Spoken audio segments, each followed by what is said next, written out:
Pemirsa, penceramah Ustadz Abdul Somad sempat ditahan dan ditolak masuk ke negara Singapura oleh pihak imigrasi. Hal itu menjadi viral usai diungkap Abdul Somad melalui postingan di akun Instagram pribadinya.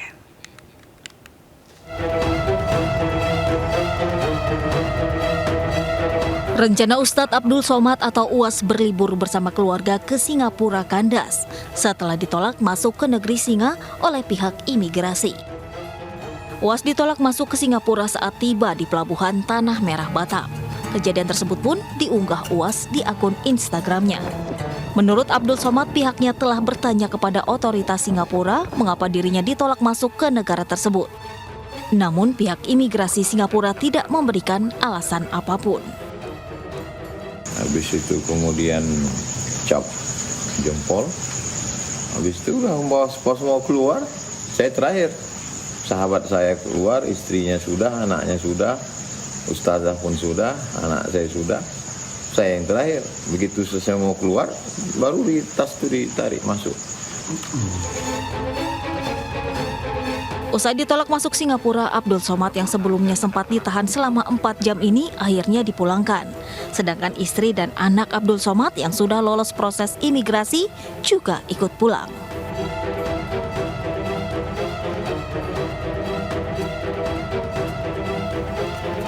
Pemerintah Singapura menolak Ustadz Abdul Somad masuk ke negaranya karena dinilai UAS adalah sosok ekstremis. Alasan ini diungkap usai sebelumnya KBRI Singapura melayangkan nota diplomatik ke pemerintah Singapura untuk meminta penjelasan terkait penolakan UAS. Itu udah pas mau keluar, saya terakhir.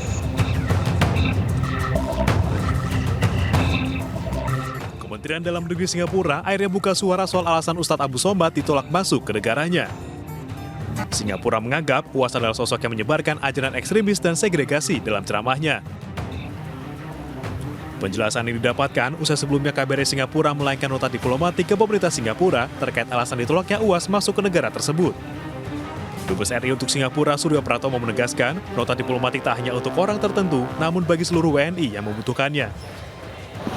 Kalau memang kasusnya besar seperti Ustadz Zoma dan juga kasus-kasus yang lain, kami biasa melakukan mengirim TPN atau nota diplomatik itu. Itu pun sering dilakukan oleh pihak kedutaan Singapura di Jakarta berkaitan kalau ada orang Singapura yang tidak diizinkan masuk. Jadi sesuatu yang biasa dalam tata krama diplomatik, sesuatu yang ingin diketahui lebih jelas supaya kemudian ketika kita menyampaikan kepada publik dasar pertimbangannya itu jelas, bukan sebuah reka-reka biasa. Tentu sekali lagi tugas dari KBRI itu kan melindungi dan melayani.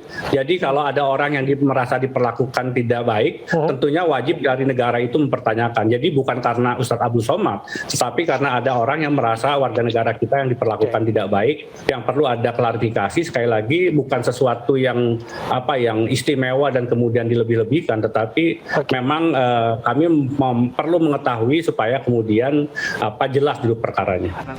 Sebelumnya, rencana UAS berlibur bersama keluarga ke Singapura kandas setelah ditolak masuk ke negeri Singa oleh pihak imigrasi Senin lalu. UAS ditolak masuk Singapura saat tiba di pelabuhan Tanah Merah. Kejadian tersebut pun diunggah UAS di akun Instagramnya. UAS mengatakan ia tidak beri penjelasan terkait alasan penolakan terhadap dirinya. Habis itu kemudian cap jempol. Habis itu udah pas mau keluar, saya terakhir. Sahabat saya keluar, istrinya sudah, anaknya sudah, ustazah pun sudah, anak saya sudah. Saya yang terakhir. Begitu selesai mau keluar, baru di tas itu ditarik masuk. Usai ditolak masuk Singapura, UAS yang sebelumnya sempat ditahan selama 4 jam akhirnya dipulangkan. Sedangkan istri dan anak yang sudah lolos proses imigrasi juga ikut pulang. Pemirsa, Ustadz Abdul Somad kembali mencuri perhatian masyarakat Indonesia setelah dilarang masuk ke Singapura. Singapura bukanlah negara pertama yang menolak Ustadz Abdul Somad. Sebelumnya sudah ada 5 negara yang pernah menolak kedatangan Ustadz yang kerap disapa UAS. Pada tahun 2017, pemerintah Hong Kong pernah menolak kedatangan UAS. Selang 1 tahun kemudian, UAS juga ditolak kedatangannya saat hendak mengunjungi Belanda. Sama seperti Belanda, pemerintah Swiss juga pernah menolak kehadiran UAS di negaranya dengan alasan paspor UAS tidak memiliki akses masuk ke wilayah Eropa.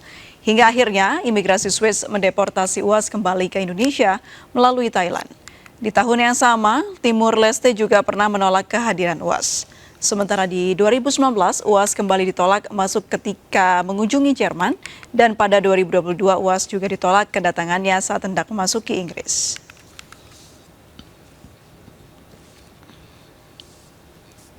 Ustadz Abdul Somad ditolak masuk ke Singapura oleh otoritas setempat dengan alasan UAS kerap isi ceramah dan UAS kerap menyinggung agama lain. Namun ternyata bukan UAS saja yang pernah ditolak masuk ke Singapura. Seorang pemuka agama asal Amerika juga pernah dilarang masuk negeri singa tersebut. Pastor asal Amerika Serikat diketahui bernama Low Engel. Low ditolak masuk ke Singapura pada 2019 silam. Pastor Low ditolak masuk karena pernah berkomentar miring terhadap umat Islam saat berbicara di sebuah acara pada 2018 di salah satu gereja di Singapura.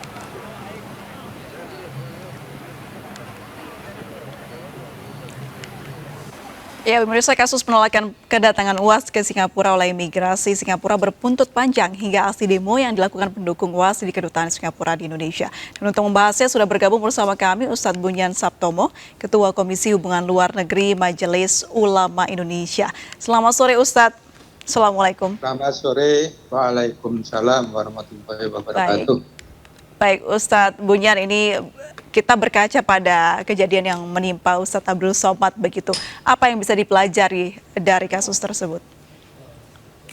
Ya, pertama adalah kewenangan tuan rumah ya, baik itu sebuah rumah tangga atau sebuah negara untuk menetapkan apakah tamu boleh masuk atau tidak.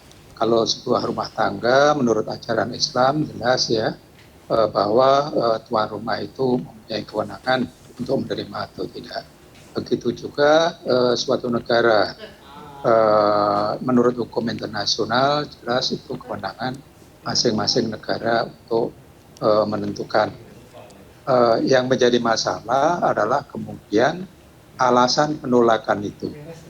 Alasan penolakan tadi disebutkan bahwa karena Ustadz Abdul Somad adalah ekstremis ya kan, sering ceramah yang segregatif. Ya. Hal ini yang menimbulkan polemik ya. Apa definisi ekstremis? Ya. Apa maksud dari segregasi itu? Dan ini tergantung pada persepsi masing-masing ya.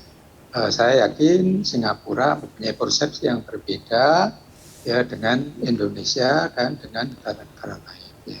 Kalau ekstremis itu kan di pihak yang ujung baik kanan kiri maupun atas bawah ya. Sedang yang di tengah adalah yang moderat. Kalau itu dilihat orang yang moderat, kalau dilihat dari ujung yang sangat ekstrim akan menjadi kelihatan ekstrim.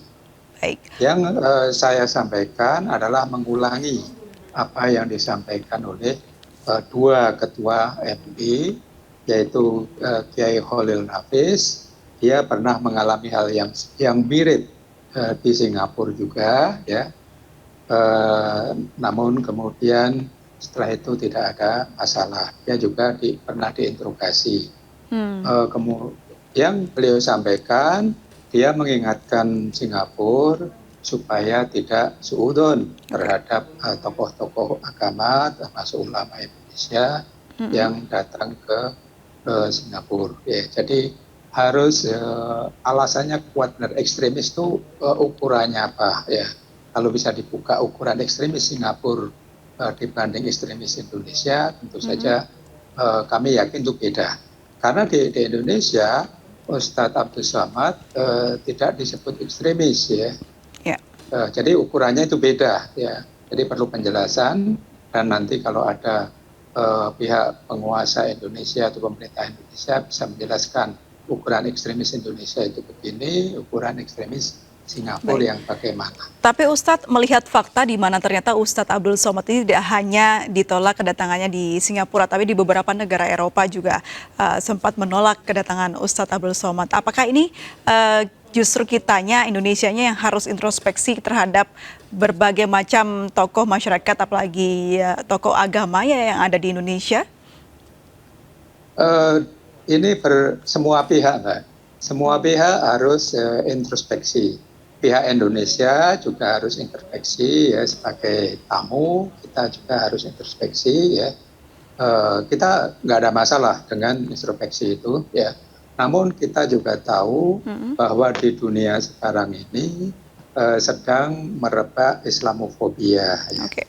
Alhamdulillah tahun ini PBB sudah menyepakati ya, setelah sejak awal abad 21 merebak Islamofobia di seluruh dunia, yang puncaknya adalah pembantaian terhadap jamaah masjid di Christchurch di New Zealand. Berdasarkan hal itu, kemudian negara-negara Islam anggota OKI maju bersama ke PBB untuk mengusulkan draft resolusi yang intinya combating terhadap Islamofobia yang telah begitu merajalela di dunia internasional.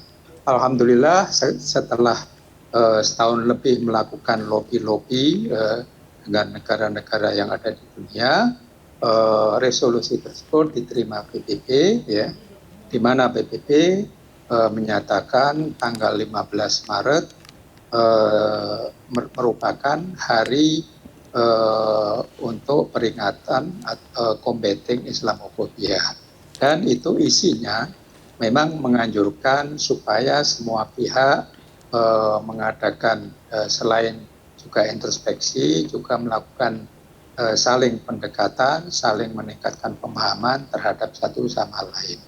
Terhadap Singapura dan Indonesia, ini kan dua negara tetangga dan juga sesama anggota ASEAN. Saya yakin kalau negara tetangga dan sesama anggota ASEAN itu seharusnya bisa antar pemerintah ya, bisa melakukan check and recheck ya.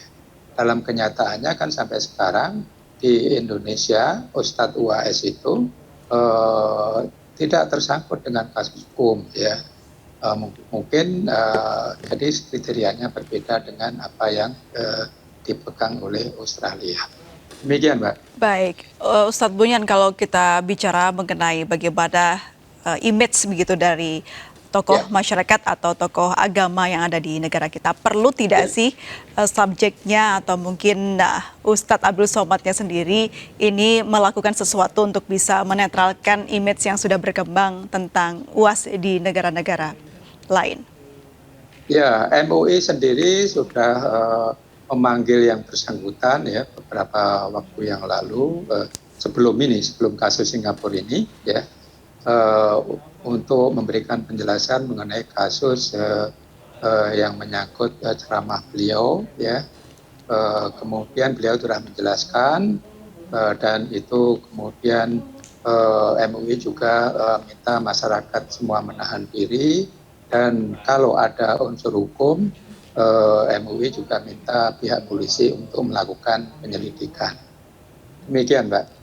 Baik, kalau dari sikap negara Indonesia sendiri terkait kasus ini, menurut Anda sudah tepat atau ada yang perlu dilakukan lagi untuk melindungi tokoh masyarakat yang terkesan ditolak oleh negara-negara di luar sana? Ya, saya yakin harusnya antara imigrasi kedua negara itu mempunyai hubungan ya, bisa saling tukar-menukar informasi, begitu juga antara kepolisian kedua negara. Saya tidak tahu persis ya, apakah Mbak juga pernah interview dengan para pejabat negara dari imigrasi dan dari kepolisian mengenai pertukaran informasi ini.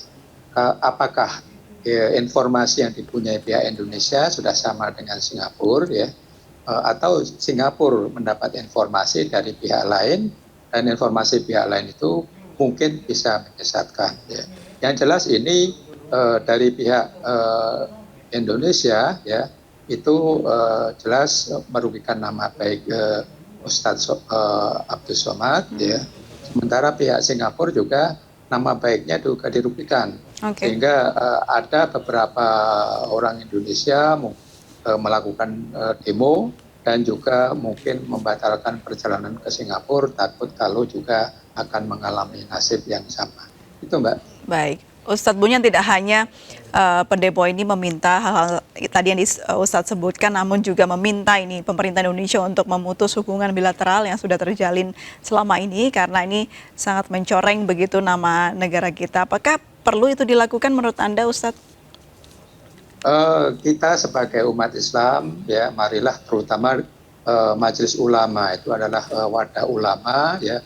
Mari kita bisa menahan diri, ya, untuk tidak melakukan hal yang memperburuk situasi. Kita mengharapkan nanti aparat pemerintah dari pihak imigrasi kedua negara bisa menyelesaikan masalah ini, dan pihak kepolisian kedua negara. Jadi tidak sampai pemutusan hubungan, karena pada dasarnya Singapura dan Indonesia itu adalah keluarga besar dalam wadah ASEAN. Begitu Mbak. Oke, Ustadz Bunyan, ada pesan untuk tokoh-tokoh agama khususnya yang di Indonesia ya, yang jangan sampai mempunyai nasib yang sama seperti UAS. Ya, pada prinsipnya MUI adalah wadah untuk melindungi umat Islam juga, melindungi ajaran Islam, dan juga merupakan partner pemerintah. Oleh karena itu, MUI mengharapkan MUI akan tetap pada posisi sebagai lembaga ulama yang wasatiyah, yang moderat, dan kita bisa, para ulama juga bisa mengikuti guidance dari MUI, kemudian mengharapkan pihak lain juga jangan terus mendesak MUI, jangan terus melakukan tuduhan kepada MUI bahwa MUI merupakan lembaga yang radikal. Kita jamin bahwa MUI merupakan lembaga yang moderat dan tetap pada posisi tengah sebagai pelindung umat sekaligus sebagai partner pemerintah. Demikian, Mbak. Baik, selain polemik dari Ustadz Abdul Somad ini, di Indonesia juga ramai nih Ustadz dengan adanya bendera LGBT yang dikibarkan di Kedutaan Besar Inggris. Ini juga menjadi polemik yang hangat diperbincangkan. Kita akan lanjutkan perbincangan mengenai hal ini dengan Ustadz Bunyan, pemirsa, namun kita harus jeda terlebih dahulu. Tetap bersama kami di MNC News.